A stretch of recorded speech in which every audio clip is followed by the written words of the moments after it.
Je ne t'ai jamais aimé. Ces 4 mots, froids et tranchants comme une lame, furent la dernière chose que Jenna Martin s'attendait à entendre en ce matin fatidique, le jour où elle devait devenir la mariée la plus heureuse du monde. Hey, famille de Soul Stories, nous sommes sur le point de commencer un tout nouveau voyage amoureux. S'il vous plaît, commentez d'où vous regardez pour que nous puissions voir que notre famille Soul Stories est partout dans le monde. La lumière du soleil matinal filtrait à travers les rideaux de soie blanche, jetant de doux faisceaux sur le parquet poli de la suite nuptiale. L'air était empli du parfum des roses et des pivoines, comme dans un conte de fées.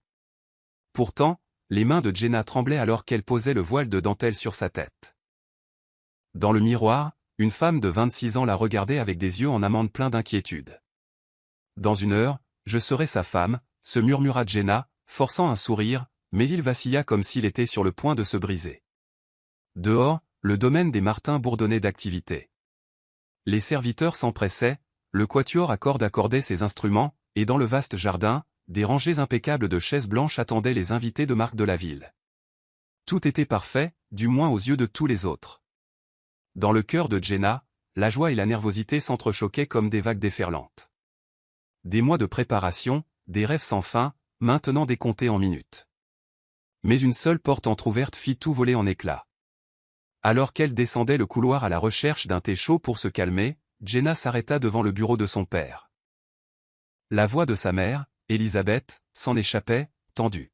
« Crois-tu vraiment que ce mariage va nous sauver, Richard ? Alex ne l'aime pas. » J'ai vu comment il regardait son assistante. Jenna se figea, son cœur battant à tout rompre. Elle se força à rester immobile, bien que chaque mot la frappe comme un marteau. Son père, Richard, répondit du ton calme d'un homme d'affaires chevronné. « Nous n'avons pas le choix. Ce mariage est un accord. Alex a accepté. La fusion de Reynolds avec les hôtels Martin est sauvée. Notre fille ira bien. » À cet instant, l'air autour de Jenna sembla se transformer en glace. Le bonheur auquel elle croyait, les douces promesses de l'année et demie passée, n'étaient rien de plus que des pièces dans un froid jeu d'affaires. Sa gorge se serra. Le cœur brisé et la fureur montant en elle, Jenna se retourna et s'enfuit du couloir. Elle trouva Alex au pavillon du jardin, l'homme qui lui avait un jour fait croire au conte de fées. Toujours aussi grand, son sourire parfait toujours en place. Mais quand il vit le visage dévasté de Jenna, le sourire disparut. « Jenna, tu ne devrais pas être ici. Voir la mariée avant la cérémonie porte malheur, » plaisanta-t-il faiblement. « Tu m'épouses à cause d'un accord commercial avec mon père ?» La voix de Jenna tremblait, fragile comme du verre. Alex garda le silence, puis fit signe à son témoin de partir. Ses yeux étaient froids maintenant, dépouillés de la chaleur de l'homme qui lui avait un jour dit qu'il l'aimait. « Qui te l'a dit ? » « Mes parents, » murmura Jenna. « Alors c'est vrai ?» Alex ajusta sa cravate, un sourire narquois se dessinant sur ses lèvres. « Ne sois pas naïve, Jenna. Les mariages dans notre monde sont rarement une question d'amour. Ce sont des alliances. Tu es intelligente. Tu aurais dû le comprendre. Je ne t'ai jamais aimé. » Les mots déchirèrent la poitrine de Jenna. Son corps entier tremblait, pourtant ses yeux brûlaient soudain d'un feu inconnu. « Alors ce mariage s'arrête ici. » Sa voix était basse, stable, ne tremblant plus. « Tu es folle. Ta famille a plus besoin de ce mariage que la nôtre. Tu vas détruire tes parents. » Jenna releva le menton, bien que des larmes lui montent aux yeux. « Ce n'est plus mon problème. Je ne vendrai ma vie à personne, pas même à toi. » Elle se retourna et s'éloigna, ignorant la voix d'Alex qui l'appelait. Le vent balaya le jardin, emportant les échos d'un rêve brisé. De retour dans sa chambre, Jenna se dépouilla de la robe de mariée, enfila un simple jean et mit quelques affaires essentielles dans un sac à dos. Elle laissa un court mot à ses parents. « Je suis désolée. Je ne peux pas vivre dans un faux mariage. Veuillez accepter ceci comme ma décision. » Plaçant le mot sur la coiffeuse, Jenna prit une profonde inspiration, ouvrit la porte arrière du domaine et sortit. Devant elle s'étendait une route inconnue, sans luxe, sans lumières éblouissantes, seulement elle-même et la liberté qu'elle venait de reconquérir. En ce jour de mariage brisé, un chapitre de sa vie se fermait, et Jenna ne réalisait pas encore qu'à partir de ce moment de douleur, son véritable voyage vers le bonheur ne faisait que commencer. Jenna se tenait figée dans la somptueuse pièce, la lumière éblouissante du lustre tombant sur la dentelle d'un blanc pur de la robe de mariée qu'elle venait d'enlever. Quelques heures plus tôt, l'endroit avait résonné de bénédictions et des rires joyeux des demoiselles d'honneur et des garçons d'honneur. Pourtant, tout s'était effondré en un instant quand Alex avait prononcé ces mots cruels, « Je ne t'ai jamais aimé ». Ses mains tremblantes retirèrent chaque épingle à cheveux une par une alors que Jenna se regardait dans le miroir. L'image d'une princesse avait disparu. Ce qui restait était une jeune fille aux yeux rougis, aux cheveux en désordre et au cœur déchiré. Elle sortit un sac à dos du placard, y fourrant quelques vêtements, son passeport et une carte bancaire. Rien de plus n'était nécessaire, car tout ce luxe lui semblait maintenant n'être que des chaînes. Avant de partir, Jenna laissa un mot sur la table. « Je ne peux pas être la mariée d'un faux mariage. » Ne me cherchez pas, à minuit, un taxi s'éloigna du domaine des Martin. Jenna jeta un dernier regard en arrière sur les fenêtres illuminées et les murs de pierre, les barreaux de prison de sa jeunesse. Sa poitrine lui faisait mal d'une douleur insupportable, pourtant, au fond d'elle, vacillait une petite flamme, la liberté. Cedar Grove, une petite ville à des centaines de kilomètres de là, l'accueillait avec le froid humide de l'aube. Jenna loua un appartement miteux d'une chambre, avec un plafond jauni, un plancher en bois qui craquait et un petit lit simple. Pour n'importe qui d'autre, ce n'était qu'une étape, mais pour Jenna, c'était la preuve qu'elle s'était libérée de l'emprise de sa famille. Son premier jour à se débrouiller seule, Jenna trébucha dans la minuscule cuisine. Son premier dîner, un paquet de nouilles instantanées brûlées jusqu'à devenir croustillant, emplit la pièce de fumée. Elle toussa violemment, mi-riant amèrement, mi-pleurant alors que des larmes coulaient sur ses joues. Toute sa vie, elle avait eu des femmes de chambre, des chefs, tout lui était préparé. Maintenant, même un bol de nouilles était une épreuve. Cette nuit-là, alors que la petite ville sombrait dans le silence, Jenna était allongée seule, fixant le plafond sombre. Dans sa tête, la voix d'Alex résonnait à nouveau, « Je ne t'ai jamais aimé ». Ces 4 mots la poignardaient comme des couteaux. Elle enfouit son visage dans l'oreiller, sanglotant, mais à travers les sanglots, elle murmura, « Je vivrai, quoi qu'il arrive ». Dans les jours qui suivirent, Jenna rassembla tout son courage pour chercher du travail. Elle frappa aux portes des cafés, des librairies et des magasins de vêtements, mais son CV, rempli d'écoles prestigieuses et d'expériences caritatives, ne suscita que des regards sceptiques. Une fille riche qui veut jouer à travailler, ricana un gérant avant de la renvoyer. Jenna s'éloigna, humiliée, ses chaussures usées éclaboussant les trottoirs boueux. Chaque rejet ramenait son esprit au confort du manoir, la tentant de revenir, mais elle se souvenait alors du visage froid d'Alex et du murmure de sa mère dans le bureau, « Alex ne l'aime pas », se mordant la lèvre avec force, Jenna persévéra.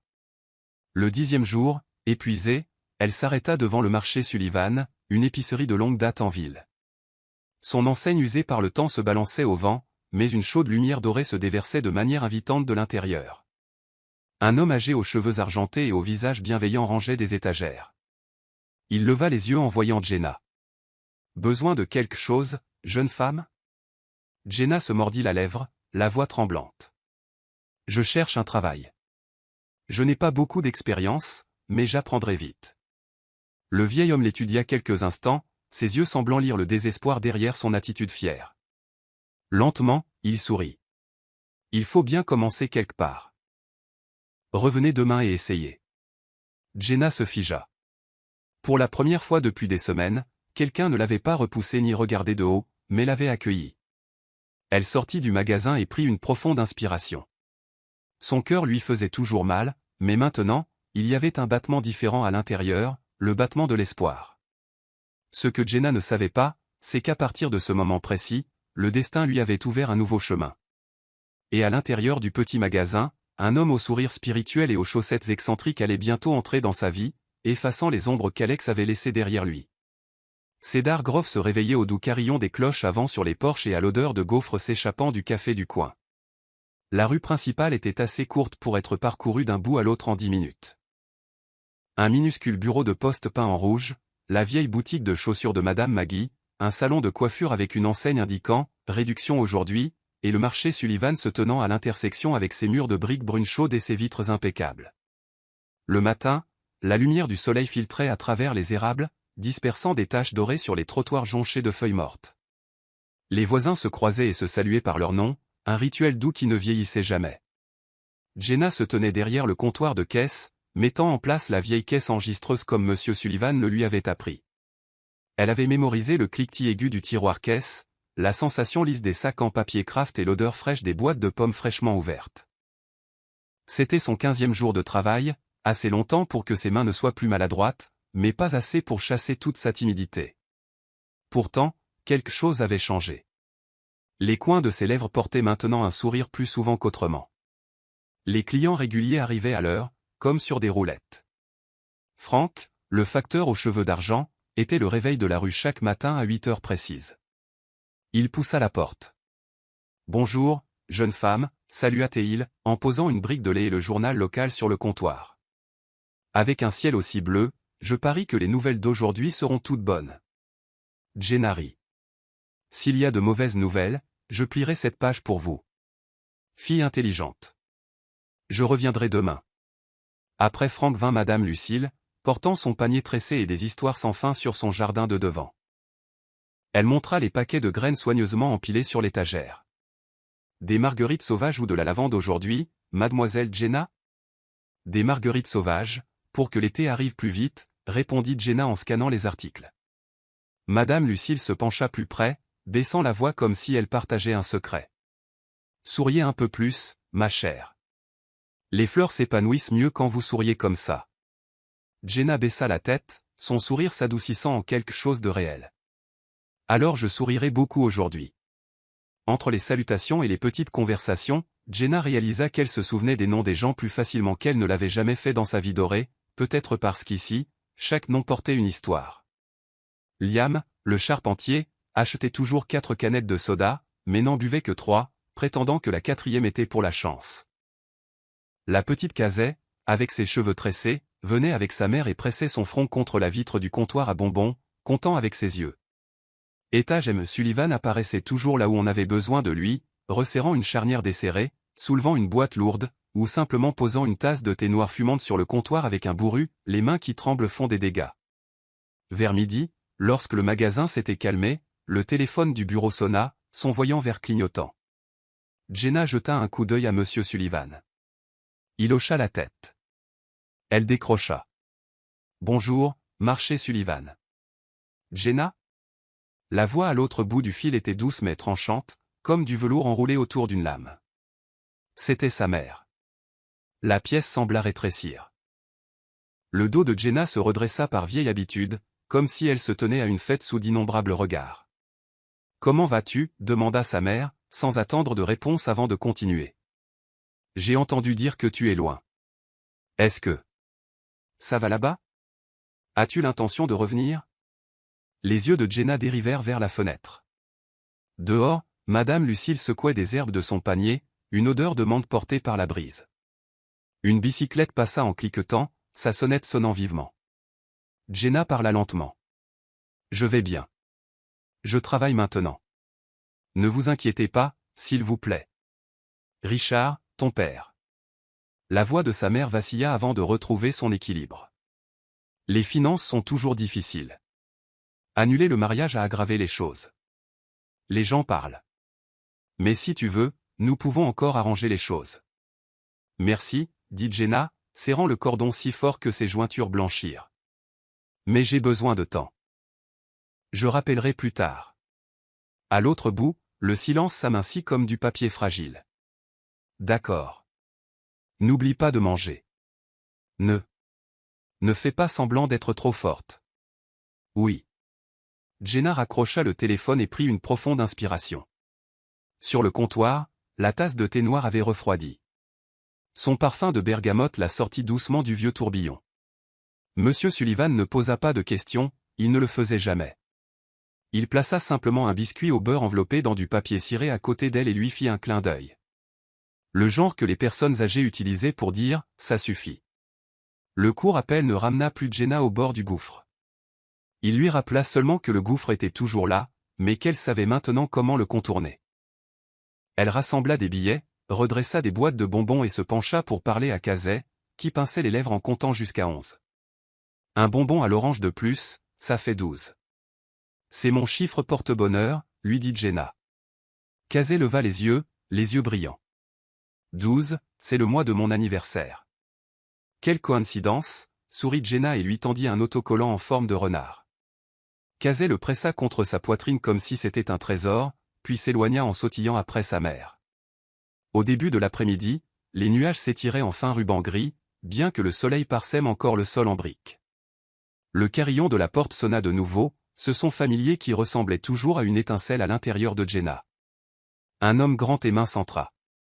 Un sac en toile usé en bandoulière, les bras chargés de livres épais. Ses cheveux bruns étaient un peu en désordre, ses lunettes à monture épaisse, donnant à son nez fin une ligne plus nette. Il n'était pas d'une beauté frappante, mais il y avait quelque chose qui attirait naturellement le regard, une élégance tranquille et un sourire qui arrivait avant ses mots. « Bonjour », dit-il d'une voix basse et chaleureuse. « Pourriez-vous me dire où se trouve la section pour les personnes au bord de l'effondrement » Jenna cligna des yeux, puis comprit.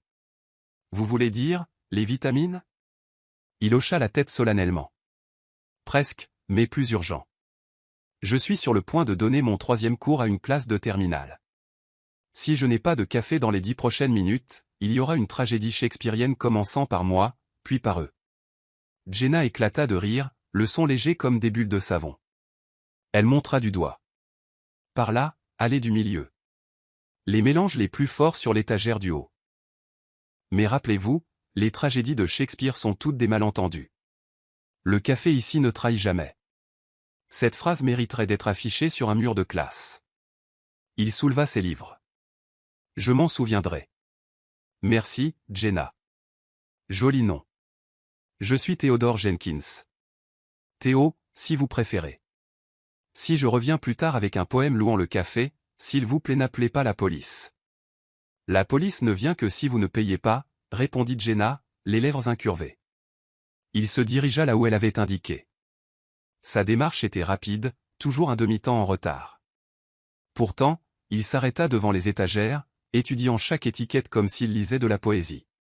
Quelques instants plus tard, il revint avec 2 sacs de café, un torréfaction foncé, un à la vanille, et une barre de chocolat noir. Pour les professeurs patients et les élèves rebelles, dit-il en les posant.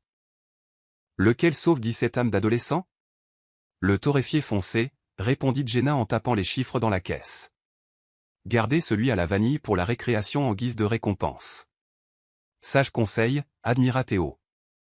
Enseignez-vous la littérature ? Non, je travaille juste ici. Les 2 derniers mots sortirent plus doucement, un réflexe résiduel de cacher son passé. Travailler ici est toujours un art de la persuasion, dit Théo, comme s'il lisait dans ses pensées. Si Shakespeare vivait aujourd'hui, il pourrait écrire Macchiato au lieu de Macbeth. Jenna éclata de rire, un vrai rire cette fois, celui qui atteignit ses yeux. Elle fit glisser le sac en papier sur le comptoir. Bonne chance pour survivre à votre 3e heure.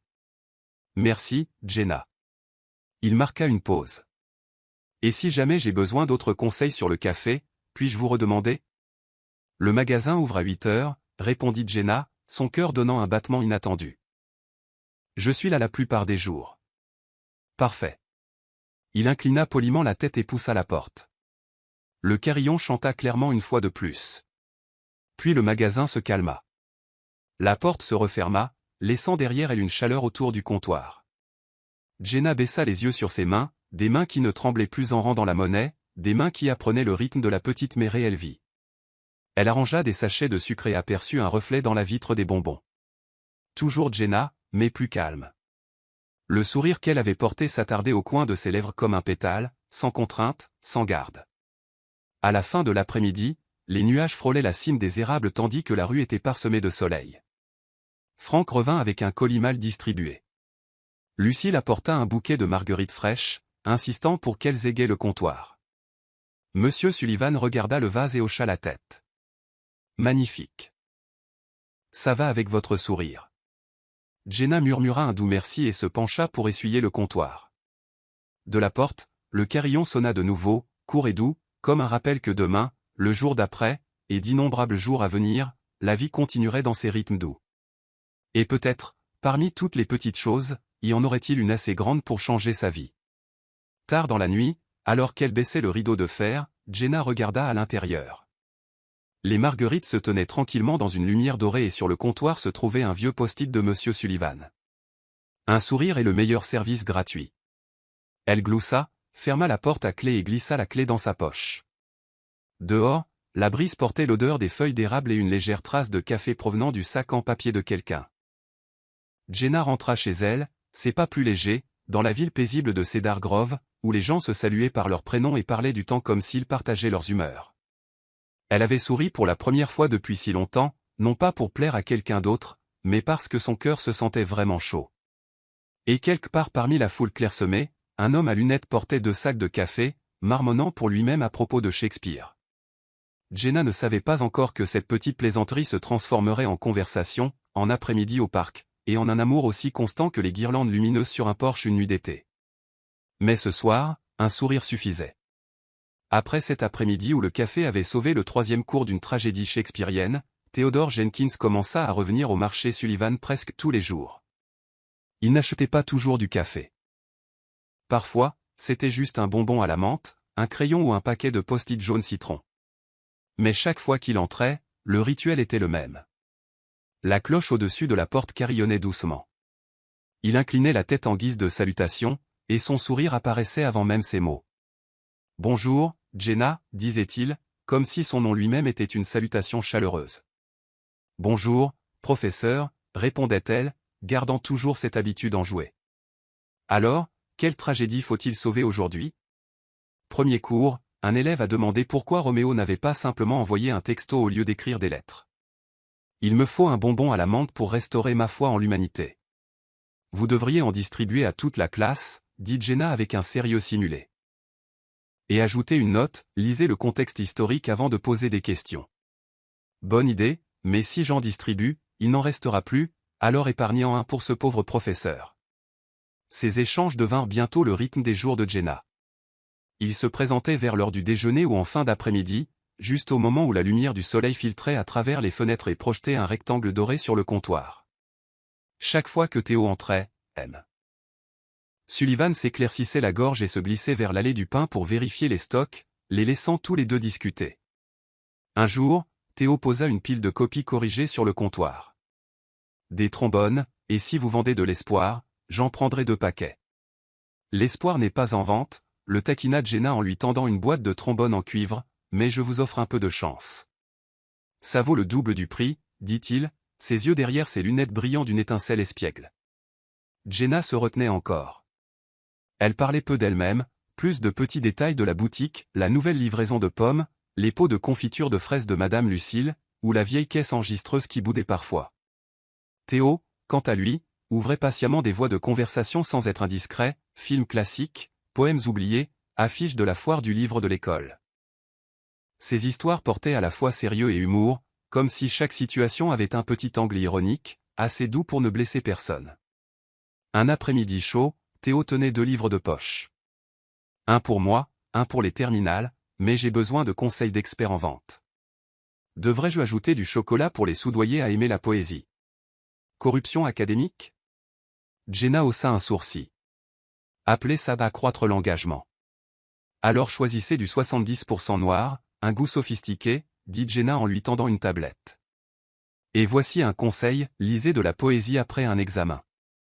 Les gens la trouvent plus gentille à ce moment-là. Dûment noté, sourit Théo, à moitié sérieux. Et ainsi de suite, une petite histoire chaque jour.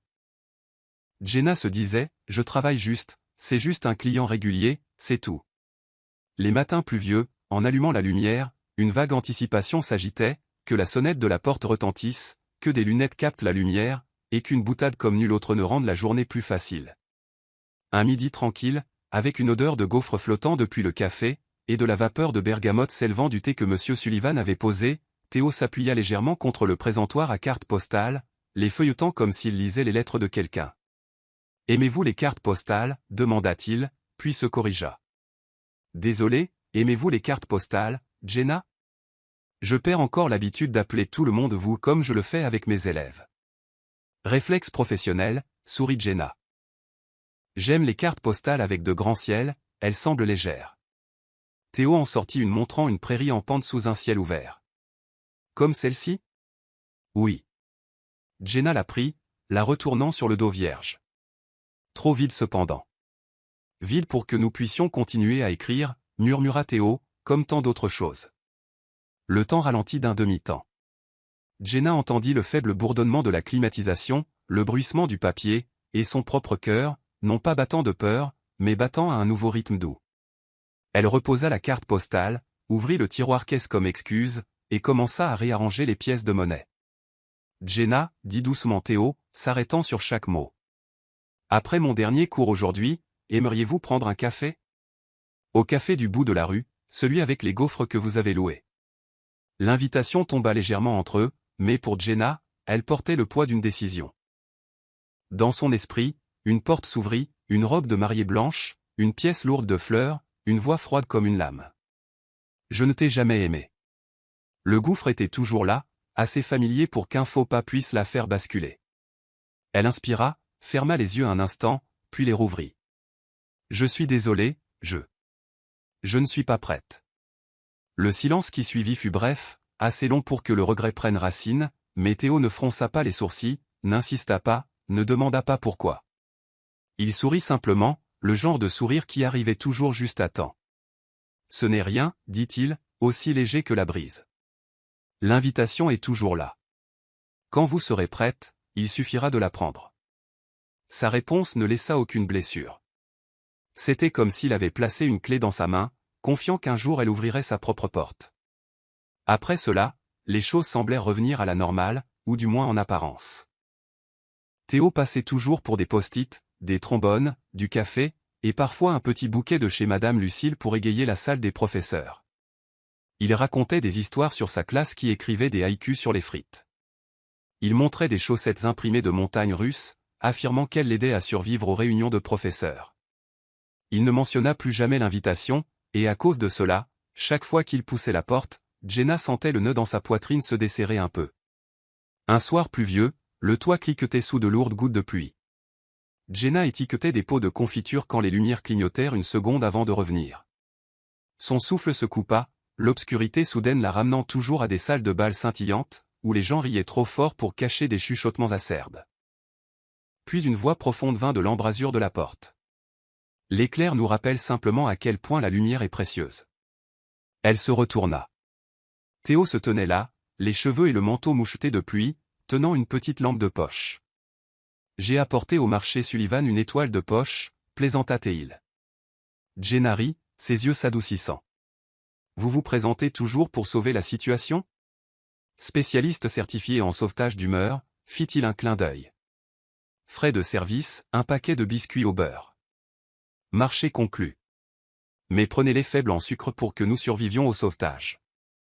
Fait. Il balança la lampe de poche de manière enjouée, puis la posa sur le comptoir. Gardez-la. Un cadeau. Le lendemain, Jenna plaça la lampe de poche dans le tiroir et l'étiqueta aux lumières d'étoiles.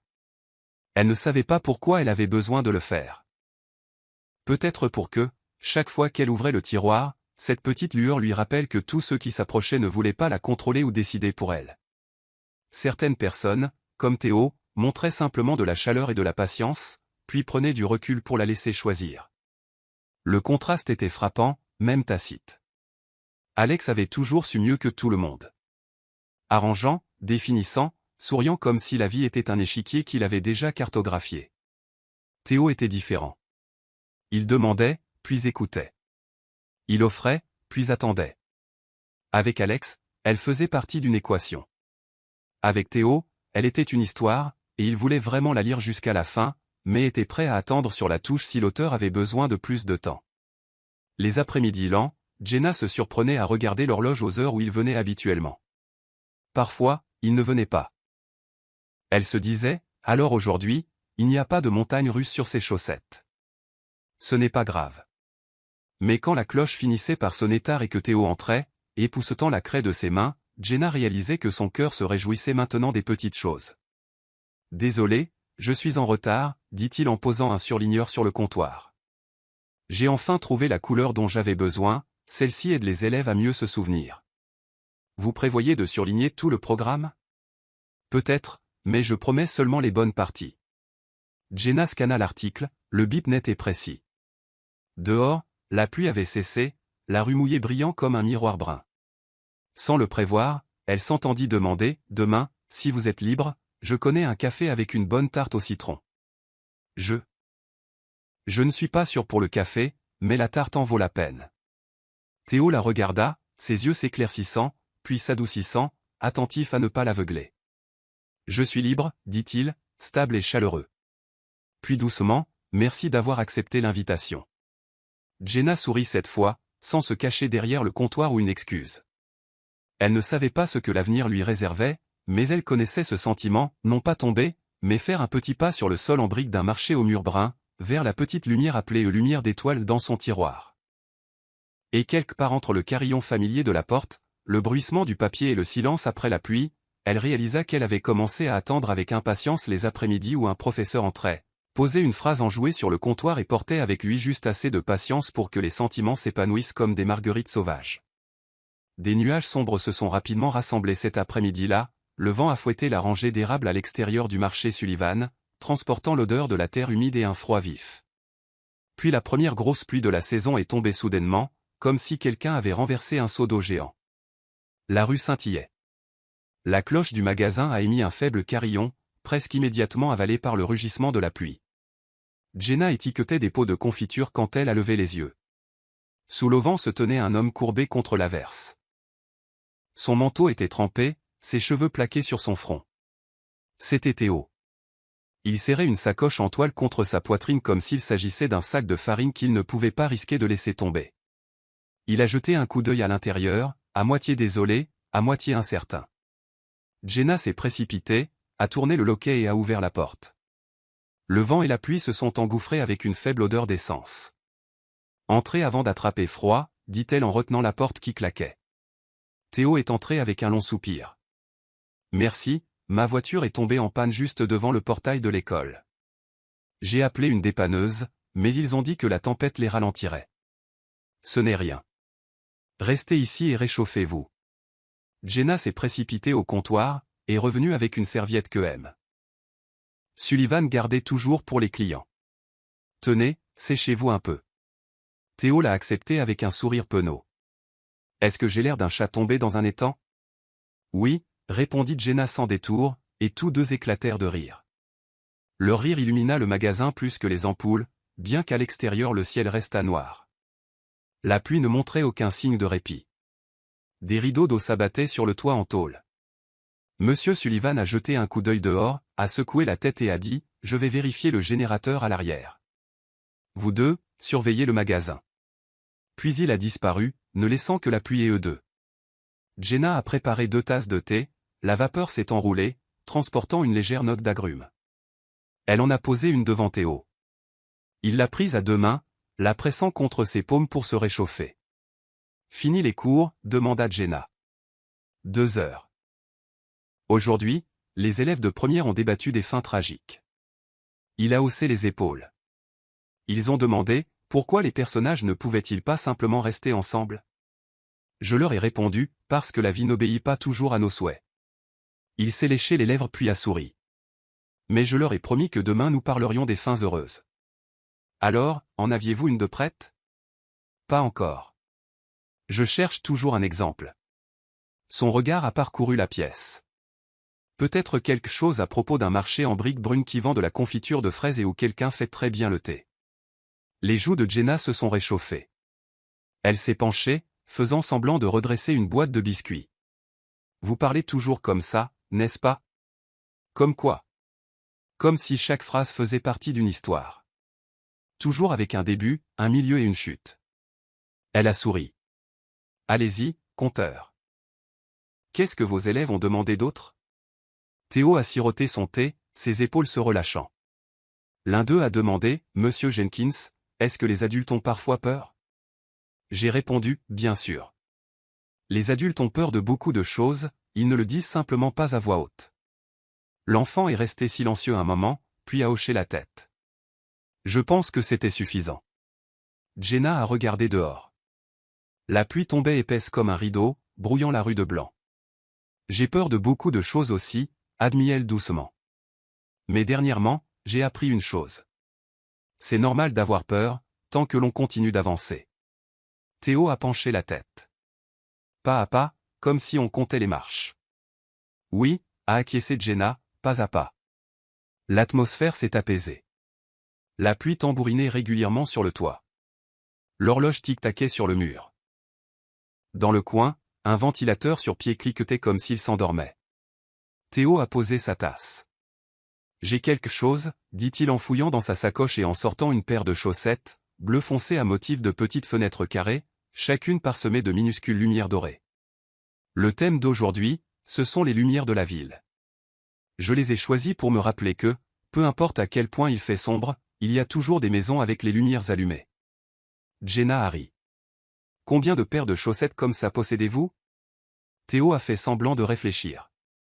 Si je disais la vérité, vous me trouveriez excentrique. Vous l'êtes déjà. Alors, honnêtement, assez pour ouvrir un petit musée, a-t-il haussé les épaules, les yeux brillants. J'aime les petites choses qui apportent de la joie. Une paire de chaussettes, un stylo, une carte postale. Elle me garde léger. C'est logique, Jenna s'est appuyée sur le comptoir. J'aime les choses qui font que les gens se sentent bien. Comme le thé chaud? Comme les conversations qui ne forcent pas, qui ne sont pas trop indiscrètes. Théo a fait une pause et a souri. J'ai essayé d'être ce genre de personne. Vous vous en sortez bien.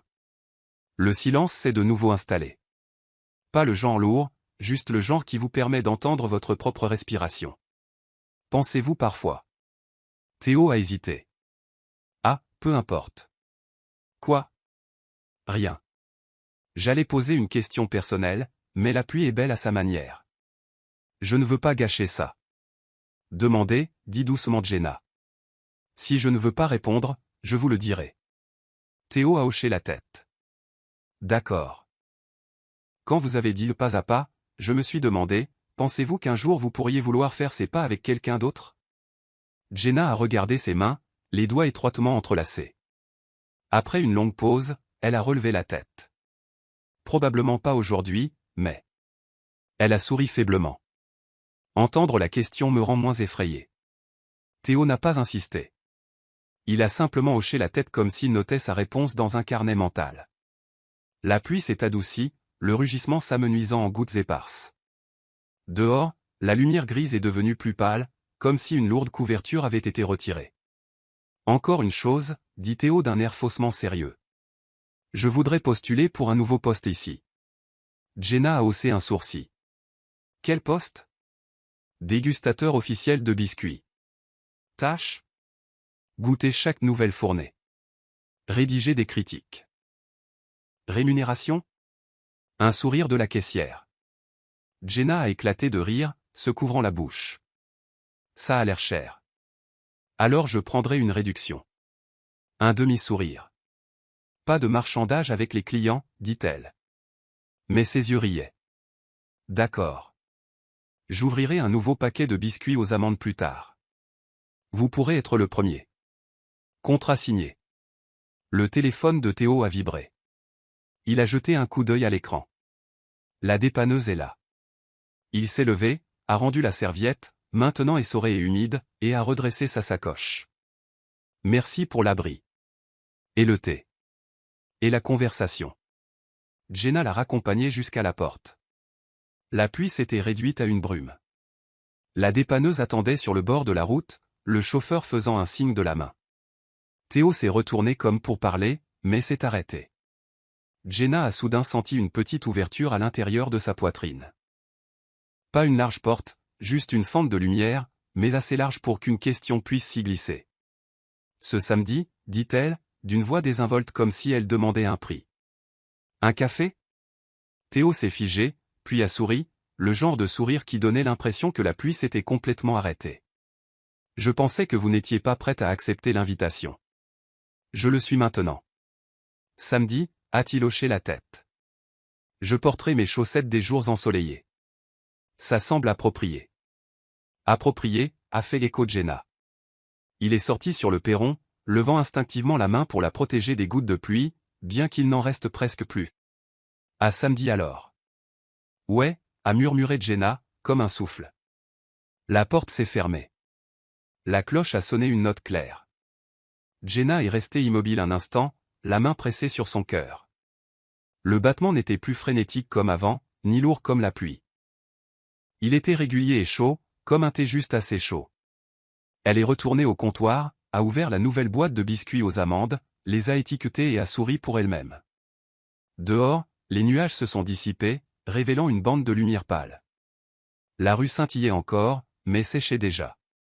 Sur l'étagère reposait la serviette que Théo avait rendue, encore légèrement chaude. Dans le tiroir se trouvait la lampe de poche qu'elle avait étiquetée lumière d'étoile. De petites choses, mais ensemble, elles formaient quelque chose d'assez grand. Après tant de mois, le cœur de Jenna s'était de nouveau agité, et cette fois, non par peur, mais par espoir.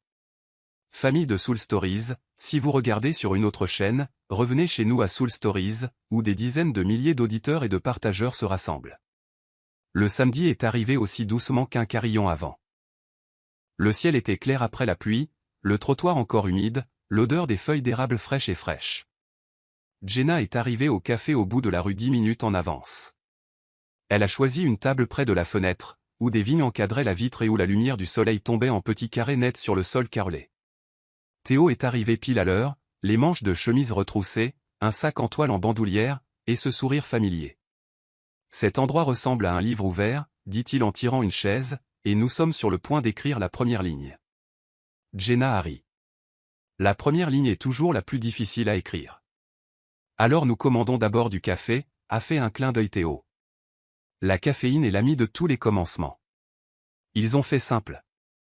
Un café noir chaud pour lui, un cappuccino pour elle, et une part de gâteau au citron à partager. Leur conversation a coulé sans effort. Le gros chat de Madame Lucille qui aimait faire la sieste sur le seuil de la boutique. L'érable devant le bureau de poste changeait déjà de couleur, et la caisse enregistreuse s'est de nouveau bloquée hier. Théo lui a parlé d'un élève qui avait écrit un haïku sur le son d'une règle qui tombe en classe, si stupide que c'en était attachant. En classe, il pense que la poésie doit être noble, a dit Théo, mais parfois on écrit juste ce qui frappe nos oreilles. Comme écrire ce qui frappe notre cœur, a lâché Jenna, puis s'est figé.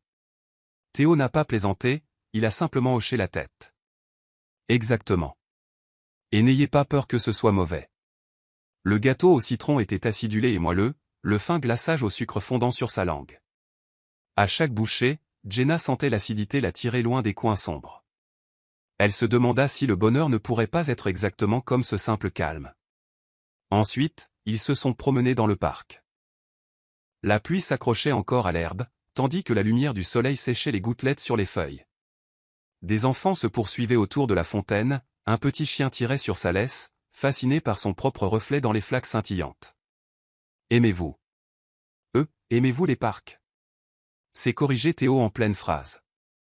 Oui, parce qu'ici, les gens n'ont pas à jouer un rôle. C'est vrai. L'herbe ne prétend pas être de l'herbe. Le ciel ne prétend pas être le ciel. Tout le monde est simplement. Jenna a pensé aux grandes fêtes, aux sourires soigneusement étudiés, aux conversations polies sur les bons sujets. Ici, elle pouvait respirer. Elle n'était pas la fille Martin. Elle n'était pas la mariée abandonnée. Elle était juste Jenna, une fille marchant à côté d'un homme dont les histoires rendaient le monde plus léger. Ils se sont assis sur un banc en bois surplombant le lac. Théo a sorti une petite boîte enveloppée dans du papier journal de son sac. Pour vous, dit-il. Sans raison. Sans occasion. À l'intérieur se trouvait une paire de chaussettes de couleur crème, à motif de minuscules marguerites cousues autour des revers. Sur le bord, 2 petits mots étaient brodés en fil d'or, pas courageux.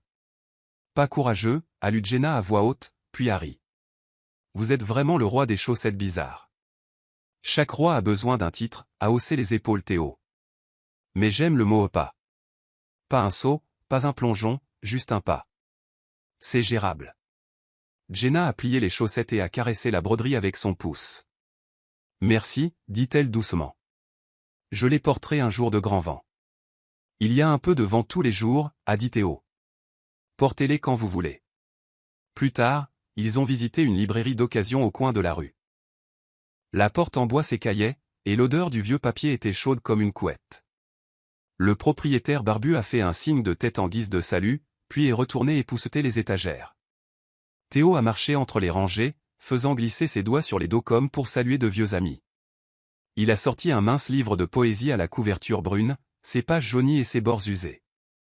Celui-ci a un poème que j'aime, dit-il en feuilletant, sur quelqu'un qui a quitté un endroit bruyant et a appris à entendre ses propres pas. À quoi ressemblait-il? À de légers tapotements sur un plancher en bois, étrange au début. Puis c'est devenu le rythme de la maison. Debout dans l'odeur de poussière et de papier, Jenna a senti un autre coin de son cœur s'ouvrir. Elle a touché le dos du livre comme pour tester sa chaleur. Avant, je n'entendais rien, a-t-elle murmuré. Trop de bruit. Théo a fermé doucement le livre. Mais maintenant, vous entendez? Oui, un peu.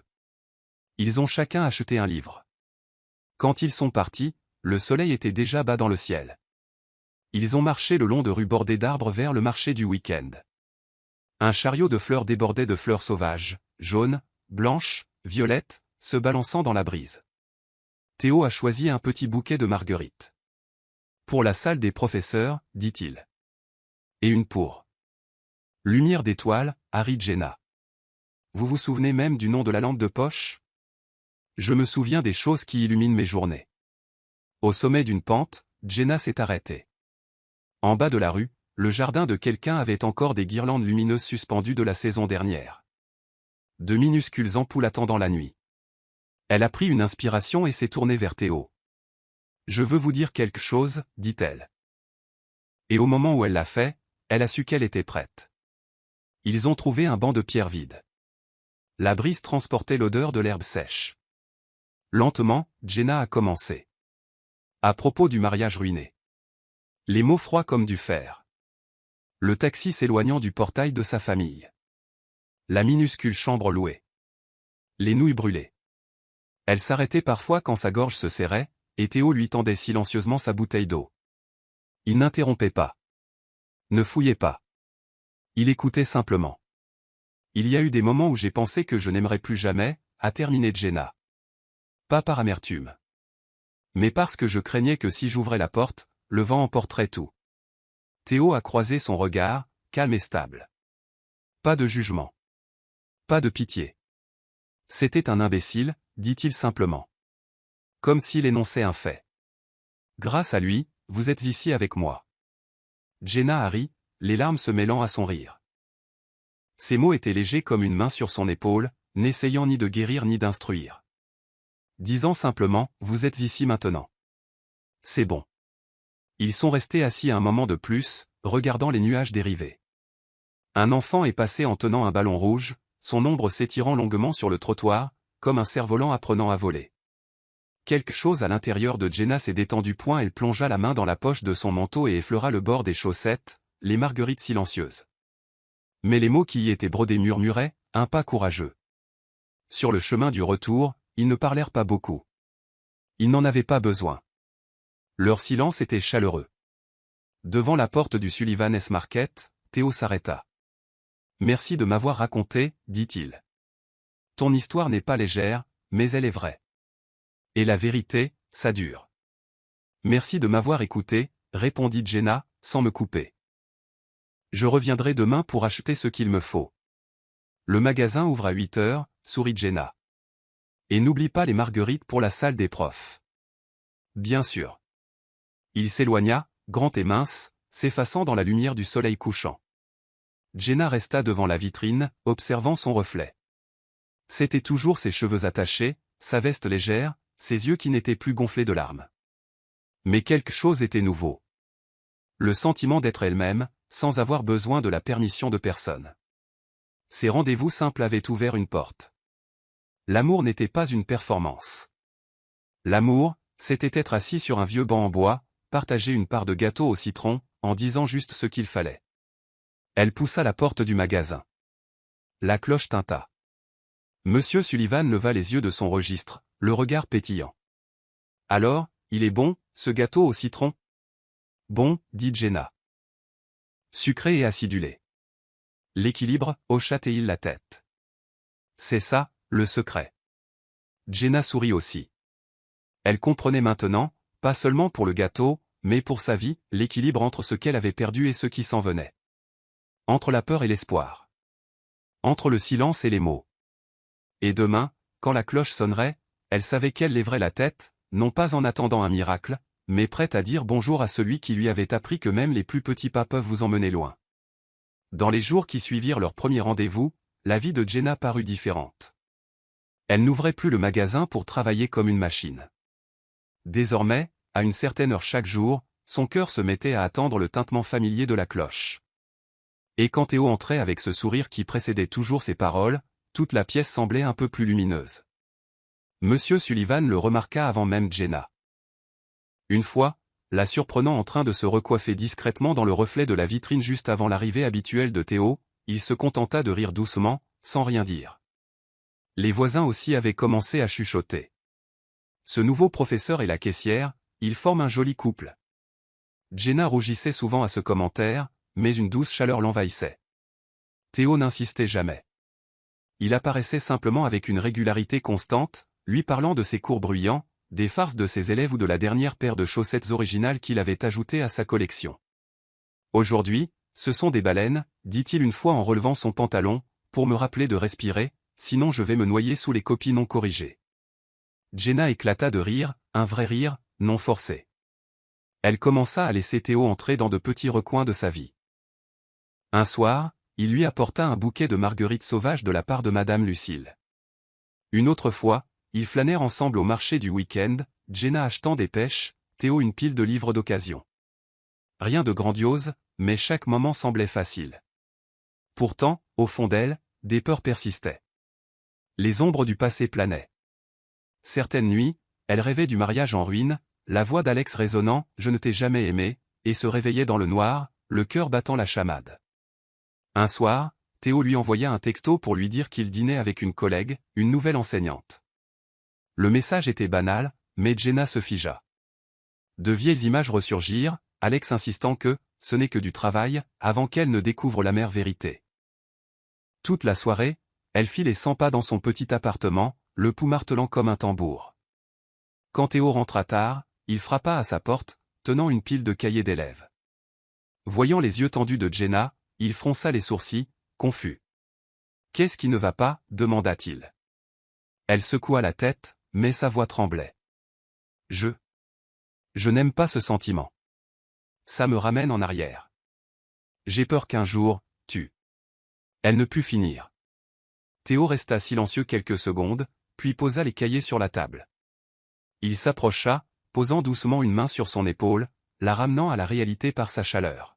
« Jenna, regarde-moi. » Il attendit que ses yeux se lèvent. « Je ne suis pas Alex. Je n'ai rien à te cacher.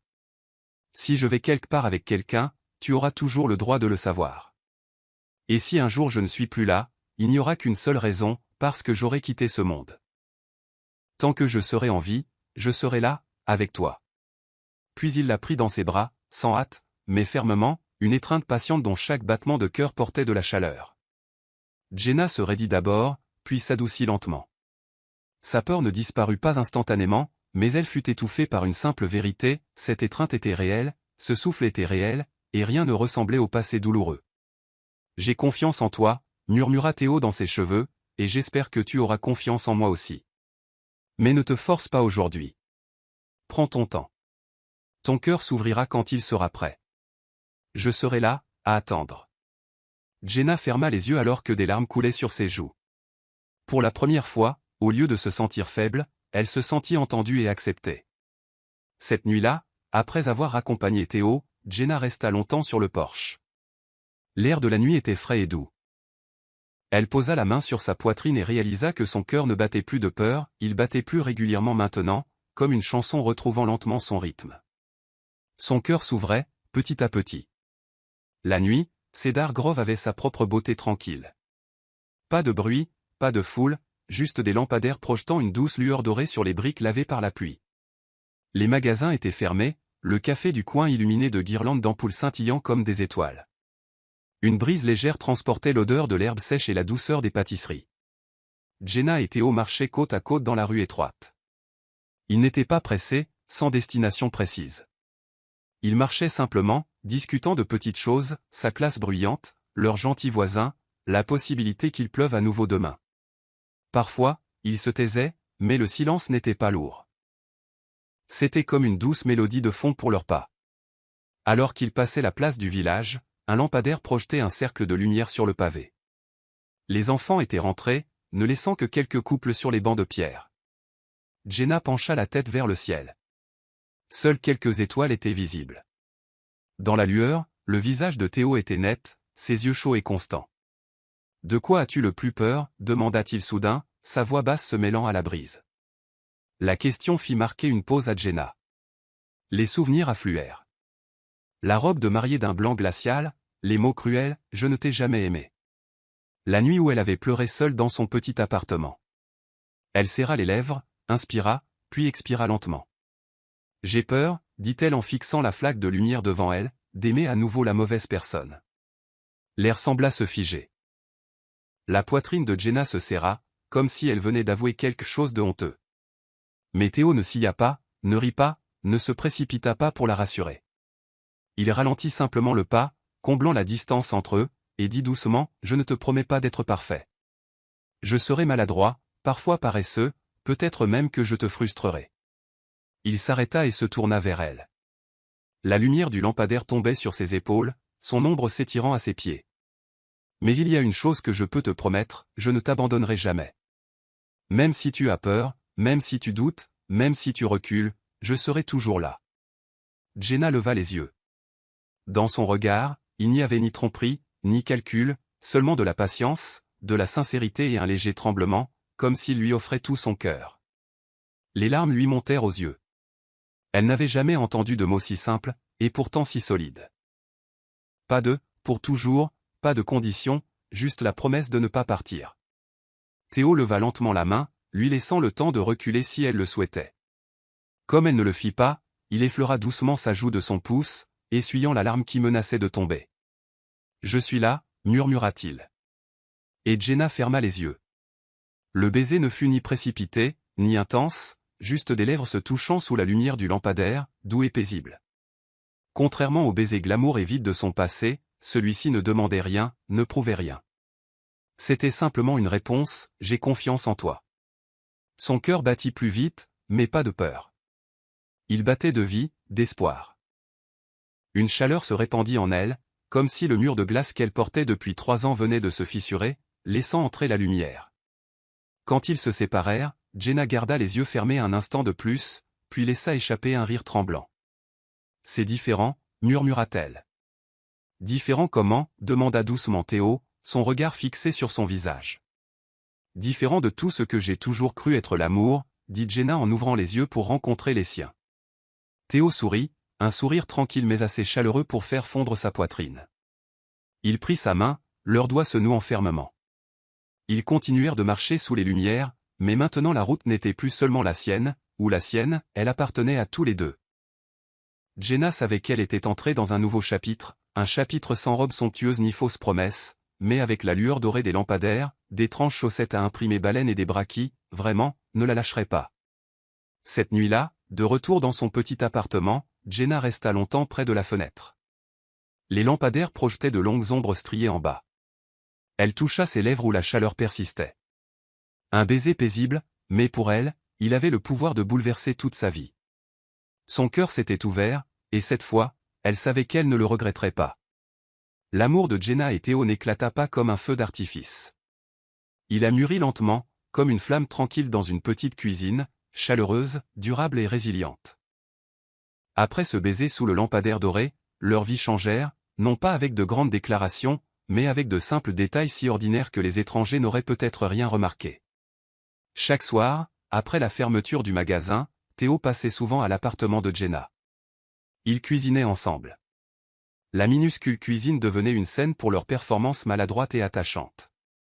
Quand Jenna coupait des oignons et que les larmes coulaient, Théo se tenait à côté d'elle, prétendant prononcer l'éloge funèbre de l'oignon déchu. Parfois, ils brûlaient tous les deux les œufs, riant jusqu'à en avoir mal aux côtes, et les mangeaient quand même, l'odeur de brûlé persistant sur leurs manches. Ces repas n'étaient pas élégants, mais ils donnaient à Jenna le sentiment d'être plus vivante que jamais. Le week-end, ils se promenaient dans le parc. Théo racontait des histoires sur ses élèves, et Jenna partageait des anecdotes sur les clients réguliers. Il ramassait des feuilles d'érable tombées et les disposait en forme de cœur ridicule sur le banc. Un jour, une averse soudaine les fit courir sous le déluge, les cheveux emmêlés, les chaussures trempées. Jenna ne fit que rire plus fort, se sentant comme une jeune fille de 20 ans qui n'avait jamais porté aucun fardeau. Jenna recommença à tenir un journal. Au début, ce n'était que quelques lignes courtes, aujourd'hui, il m'a donné des chaussettes avec des chiots dessus. Tellement ridicule. Mais peu à peu, les entrées s'allongèrent. Ses sentiments quand il lui tenait la main au marché de nuit. Le sourire secret que M. Sullivan leur adressait. La façon dont Théo avait l'air si concentré en enseignant à travers la fenêtre de la classe. Chaque phrase était une brique de plus reconstruisant la maison en elle, la maison autrefois effondrée par la trahison. Dans ces pages, Jenna réalisa quelque chose. Elle ne se voyait plus comme la mariée abandonnée. Cette image s'estompait comme une vieille photographie. Maintenant, elle se voyait comme une femme qui marchait, riait, aimait et était aimée. Personne ne la définissait plus, sauf elle-même. Parfois, le nom d'Alex hantait encore ses rêves. Certaines nuits, elle revoyait le mariage en ruine. Les roses blanches. Ce visage froid. Mais quand elle se réveillait, elle ne pleurait plus comme avant. Elle s'asseyait. Regardait autour d'elle dans le petit appartement la couverture bleue que Théo avait laissée. Le livre sur la table avec son écriture maladroite, lit la page 47. Surprise à l'intérieur. Et Jenna expirait doucement, en souriant. Le passé n'était plus qu'une histoire enfin close. Un soir, alors que Jenna écrivait, Théo jeta un coup d'œil. « Qu'est-ce que tu écris ?»« Juste des choses du quotidien. »« Je peux lire ?»« Pas encore. »« Je ne suis pas prête. »« Mais un jour, peut-être. » Théo hocha la tête sans insister. « J'ai seulement besoin de savoir que tu écris.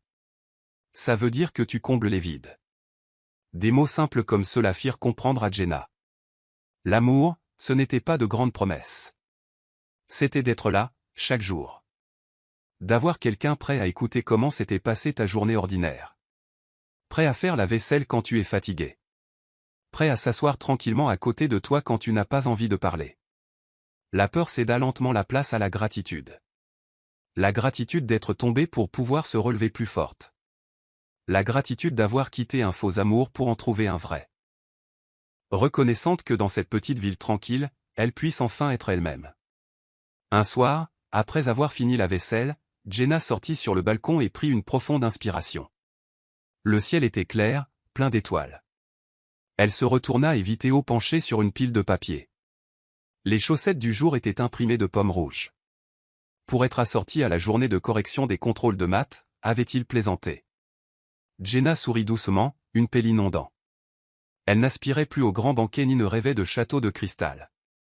Tout ce dont elle avait besoin, c'était de cet instant, un petit appartement, une lampe chaude, un homme qui travaillait mais levait quand même la tête quand elle toussait doucement, juste pour demander « ça va ». Jenna posa la main sur la page ouverte de son journal et écrivit une dernière ligne « Aujourd'hui, je sais que je suis heureuse ». Le printemps arrivait toujours plus tôt à Cedar Grove que partout ailleurs. L'herbe verte recouvrait les collines et les fleurs sauvages s'étiraient vivement sous le soleil. Ce jour-là, Théo proposa un pique-nique en plein air. Il emballa quelques sandwichs, un petit pot de confiture de fraises que Madame Lucille venait de faire, et un thermos de thé chaud que Jenna avait préparé le matin même. Ils choisirent une petite colline derrière le parc, à l'ombre d'un vieux chêne dont les feuilles bruissaient dans la brise comme une mélodie sans nom. Jenna étendit une couverture à carreaux verts et blancs et posa le panier. Le sol était frais et humide, et une légère odeur d'herbe fraîchement coupée flottait dans l'air. Théo s'allongea sur le dos, les mains derrière la tête, les yeux mi-clos. Si un de mes élèves voyait son professeur être aussi paresseux, ma réputation serait ruinée, dit-il, mi-plaisant, mi-sérieux. Un professeur qui n'est jamais paresseux n'est pas humain, rit Jenna en lui tendant un sandwich. Il se redressa pour le prendre, son regard s'attardant sur elle avec quelque chose à la fois de familier et de nouveau. Ils mangèrent et parlèrent de petites choses, comment le chat de Madame Lucille s'était encore faufilé dans le magasin la nuit dernière, comment M. Sullivan pensait remplacer l'enseigne en bois, et comment les élèves de terminale avaient dessiné une caricature de leur professeur sur le tableau. Ces petites histoires triviales emplissaient le monde de Jenna de couleurs. Alors que le soleil déclinait, peignant la prairie d'or, Théo devint silencieux. Il mit le panier de côté et fouilla dans son sac en toile usé. Jenna regarda, curieuse, et avant qu'elle ne puisse demander, il en sortit une petite boîte en velours. Son cœur rata un battement. Théo l'ouvrit. À l'intérieur se trouvait une vieille bague simple, son motif gravé estompé par le temps. Il prit une profonde inspiration, ses yeux ne quittant jamais les siens. « C'était la bague de ma grand-mère » dit-il lentement, fermement. Elle m'a dit de ne la donner qu'à la personne qui me ferait sourire chaque jour. Et Jenna. Il marqua une pause, le coin de sa bouche tremblant. Cette personne, c'est toi. Le monde sembla s'arrêter. Jenna couvrit sa bouche, les larmes coulant, non pas les larmes douloureuses d'il y a 3 ans, mais des larmes de pur bonheur, claires comme la lumière dorée qui se répandait dans le ciel. Je ne serai peut-être jamais parfait, continua Théo, les yeux embués. Je serai peut-être toujours maladroit, je raconterai de mauvaises blagues et je porterai des chaussettes ridicules pour le reste de ma vie. Mais je veux passer chaque jour qu'il me reste avec toi. Veux-tu être ma femme? Jenna sanglota, incapable de former des mots. Elle hocha la tête encore et encore, puis réussit finalement à dire à travers ses larmes, « Oui, je le veux. » Théo sourit, un mélange de soulagement et de joie radieuse. Il glissa délicatement la vieille bague à son doigt. Elle ne scintillait pas comme des diamants, mais elle lui allait si parfaitement qu'on aurait dit qu'elle lui avait toujours appartenu. Au-dessus d'eux, des moineaux pépiaient comme pour se joindre aux vœux. La brise printanière transportait la douceur des fleurs sauvages. Jenna posa sa tête sur l'épaule de Théo, les larmes coulant toujours, mais son sourire rayonnant. « Tu sais quoi? » murmura-t-elle. « C'est la plus belle demande en mariage que j'aurais pu imaginer. » Théo serra sa main. « Parce que c'est vrai. Plus vrai que tout le reste. » Ils restèrent assis ensemble un long moment, regardant le soleil se coucher derrière les arbres.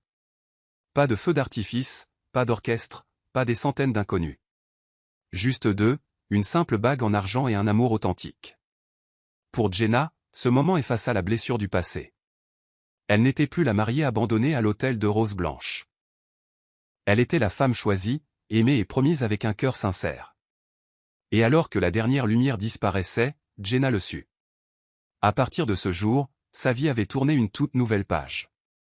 Le printemps à Cedar Grove arrivait plus tôt que partout ailleurs.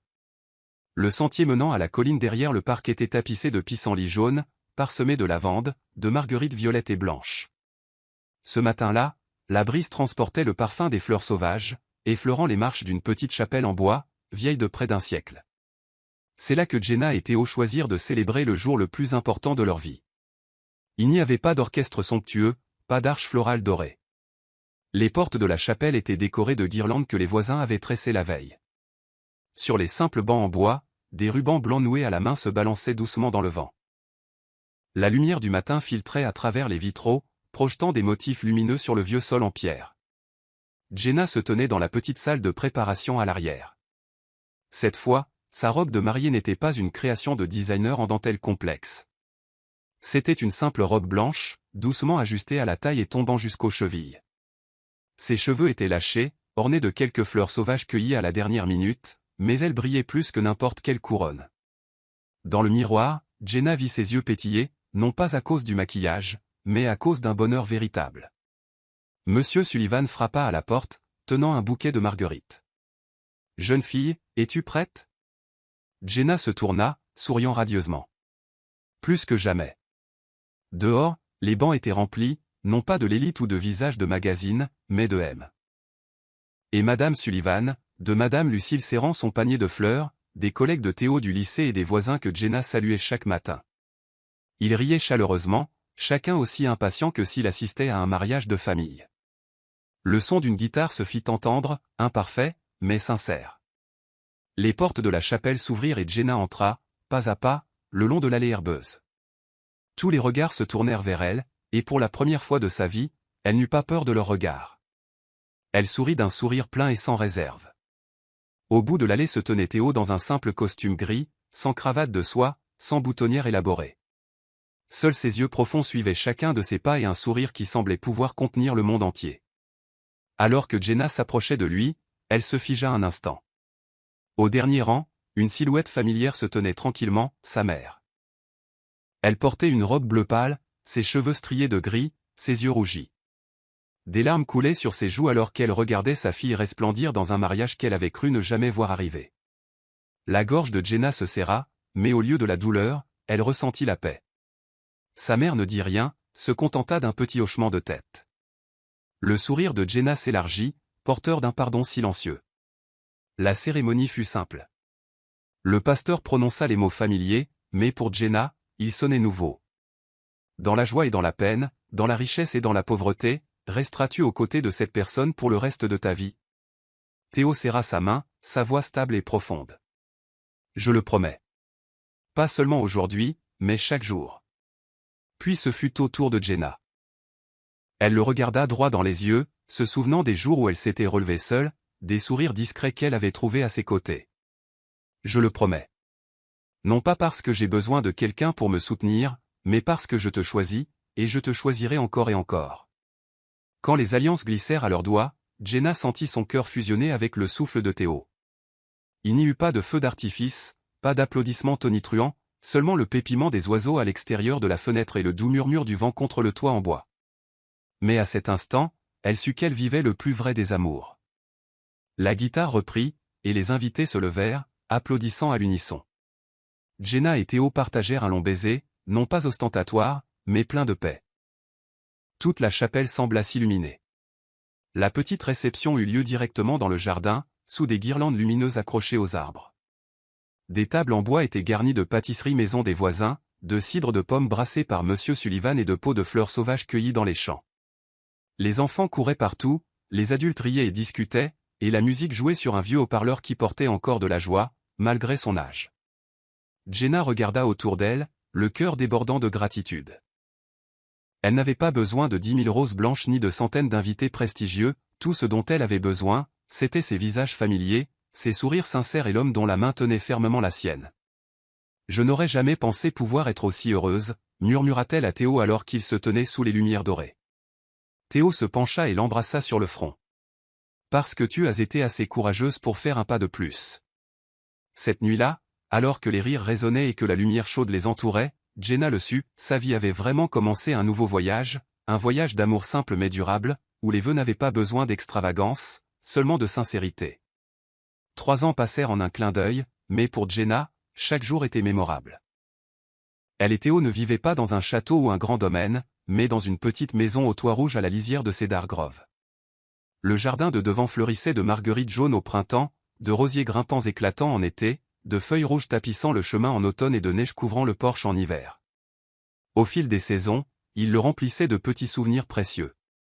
Chaque matin, Théo se réveillait plus tôt pour préparer le café et un petit déjeuner simple. Après avoir posé un biberon de lait pour leur adorable petite fille, Emma, Jenna sortait sur le porche, où Théo l'attendait avec un sourire. « Mes 2 filles ont bien dormi ?» demandait-il toujours, sa voix aussi légère que la brise. Emma, maintenant âgée de 2 ans, avec de grands yeux et des boucles douces, était un mélange parfait de deux. Ils s'occupaient du jardin ensemble. Jenna aimait planter de la lavande et des marguerites blanches, tandis que Théo s'occupait des rangées de tomates et de courgettes. L'après-midi, Emma courait dans le jardin en riant, serrant une fleur qu'elle venait de voler. Jenna se surprenait souvent à s'arrêter pour la regarder, le cœur empli d'un sentiment de paix. Leur vie professionnelle s'harmonisait facilement. Théo continuait d'enseigner la littérature au lycée, adoré de ses élèves pour sa collection de chaussettes originales. Jenna travaillait toujours au Sullivan S Market, mais avait aussi commencé à écrire. Au début, ce n'était que des notes éparses dans un petit carnet. Peu à peu, elle devint un manuscrit achevé. L'histoire de sa redécouverte, d'une mariée abandonnée le jour de son mariage à une femme libre qui choisissait sa propre voie. Quand un éditeur local accepta de l'imprimer, Jenna fut stupéfaite et émue. Lors du petit lancement à la bibliothèque de la ville, elle se leva et lut quelques pages à voix haute. Sa voix trembla d'abord, mais quand elle vit Théo tenant Emma au premier rang, les yeux pleins de fierté, sa confiance revint. Elle réalisa que l'histoire n'était pas seulement pour elle, mais pour tous ceux qui avaient cru avoir tout perdu. Jenna intitula le livre « La femme libre ». Pas une princesse dans un château, pas la mariée d'une famille riche, mais simplement une femme qui avait appris à se tenir droite, à aimer et à faire confiance à nouveau. Les nuits d'été, après qu'Emma se soit endormie, Jenna et Théo s'asseyaient souvent sur le porche, sirotant un peu de vin rouge. Ils se racontaient les petits événements de leur journée, riaient des bêtises de leur fille, ou restaient simplement en silence, regardant la lune se lever au-dessus des arbres. « Notre amour est comme le vin, » dit Jenna une fois, traçant des cercles sur le bord de son verre. Plus il vieillit, plus il devient doux. Théo sourit et trinqua légèrement avec elle. « Et j'espère boire ce vin pour le reste de ma vie. » Jenna posa sa tête sur l'épaule de son mari, la gratitude l'envahissant. 3 ans plus tôt, elle pensait que son cœur était mort. Maintenant, elle n'était pas seulement amoureuse, elle vivait en étant vraiment elle-même. À Cedar Grove, cette vie simple débordant d'amour était son propre conte de fées, sans château ni magie, juste deux mains entrelacées et un cœur qui ne lâcherait jamais. Merci de faire partie de Soul Stories. Si vous écoutez sur une autre chaîne, revenez à la maison officielle pour continuer nos voyages d'amour ensemble avec la famille Soul Stories. Le hall de la conférence était illuminé de lumière vive. Des affiches tapissaient les couloirs, annonçant les conférenciers, les thèmes des tables rondes et les présentations des nouveautés littéraires. Jenna serra son exemplaire d'épreuve contre sa poitrine, le cœur à la fois nerveux et fier. Pour la première fois, elle assistait à une conférence littéraire, non pas en spectatrice, mais en tant qu'auteur. Théo se préparait pour sa conférence sur la poésie moderne tandis que Jenna déambulait dans la zone d'exposition, parcourant les rangées de livres. Elle n'aurait jamais imaginé que c'est ici, de tous les endroits, que le passé ressurgirait soudainement. À travers la foule, un visage familier apparut, Alex. Il était toujours grand, mais n'avait plus l'aura imposante d'autrefois. Ses cheveux étaient parsemés de gris. Des cernes sombres ombraient ses yeux et ses épaules étaient voûtées, comme alourdies par trop d'échecs. Quand leurs regards se croisèrent, il se figea. Le sourire confiant qu'il avait toujours porté avait disparu, remplacé par l'incertitude et un tremblement. Jenna, sa voix était rauque, vidée de sa force. « C'est vraiment toi ? Tu as l'air si différente. » Jenna soutint son regard calmement. 3 ans plus tôt, le simple fait d'entendre son nom lui aurait transpercé le cœur. Maintenant, elle ne ressentait qu'une distance vide, ni amour, ni haine. Juste un étranger qui avait traversé sa vie. Alex déglutit, la voix brisée. « J'ai eu tort. J'ai été un idiot de te traiter comme un simple élément d'un contrat. Depuis ce jour, je n'ai pas eu une seule nuit de paix. J'ai perdu l'entreprise. J'ai perdu mes amis. Et le pire de tout, je t'ai perdu. » Jenna expira légèrement, non pas parce que ces mots la touchaient, mais parce qu'elle réalisait qu'il n'avait plus aucun pouvoir sur elle. Le regardant droit dans les yeux, sa voix était stable, claire. « Tu sais, si tu n'avais pas été si cruel à l'époque, je n'aurais peut-être jamais eu le courage de quitter cette cage dorée. Grâce à toi, je me suis retrouvé. Et maintenant, je vis la vie que j'ai choisie. » Alex parut anéanti, comme si elle venait de prononcer le verdict final. À ce moment, Théo apparut à ses côtés, posant une main douce à sa taille. Le geste était discret, mais inébranlable, transmettant amour, confiance et permanence. Alex vit la lumière dans les yeux de Jenna lorsqu'elle se tourna vers son mari, la façon dont ils se penchaient instinctivement l'un vers l'autre. Il comprit alors que ce qu'il avait perdu ne pourrait jamais être récupéré. « Je te souhaite d'être heureuse », murmura-t-il avant de se détourner, sa silhouette disparaissant lentement dans la foule. Jenna resta immobile un instant, la main fermement tenue dans celle de Théo. Il n'y avait ni douleur, ni regret, seulement une vérité claire dans son cœur. Le passé était vraiment derrière elle. Après cette brève rencontre, Jenna et Théo quittèrent tranquillement le hall de la conférence. Dehors, le soleil de fin d'après-midi déversait une chaleur dorée sur la place. Jenna marchait lentement, ayant l'impression d'avoir enfin fermé une porte qui était restée entr'ouverte pendant des années. Théo serra sa main, ses yeux scrutant les siens. « Ça va ?» Jenna sourit, un sourire de liberté et de légèreté. « Ça va. En fait, je ne me suis jamais sentie aussi légère qu'aujourd'hui. » Ils se promenèrent sous des rangées d'arbres verts, la lumière du soleil s'étirant en longs faisceaux sur les pavés. Des enfants couraient autour de la fontaine, leur rire résonnant. Jenna se tourna vers son mari. « Tu sais à quoi je pensais à l'instant ?» Il haussa les sourcils. « Je suis reconnaissante, même pour le parcours douloureux. Sans lui, je n'aurais pas eu le courage de partir, et je ne t'aurais jamais rencontré. » Théo sourit et la serra contre lui. « Alors laisse-moi t'aider à écrire les prochains chapitres. Non pas avec des larmes, mais avec des jours remplis de paix. » En marchant, ils parlèrent de l'avenir, ses projets de publier un autre livre, le rêve de Théo d'ouvrir un petit cours de littérature pour la communauté, et leur idée d'agrandir le jardin derrière leur maison pour planter plus de lavande. Emma grandirait entourée de rire et d'amour, sans jamais être témoin de ce que sa mère avait enduré. Le soleil déclina, peignant le ciel de vives teintes orangées. Jenna s'arrêta pour admirer la vue, puis se tourna vers Théo et murmura « Merci. Et merci aussi au destin de m'avoir amené ici. » Théo déposa un baiser sur son front et murmura en retour « Notre histoire ne fait que commencer. » Main dans la main, ils marchèrent sous la lumière dorée, laissant le passé derrière eux. Devant eux s'étendait une route remplie d'espoir. Un chapitre s'était clos. Une nouvelle vie avait commencé.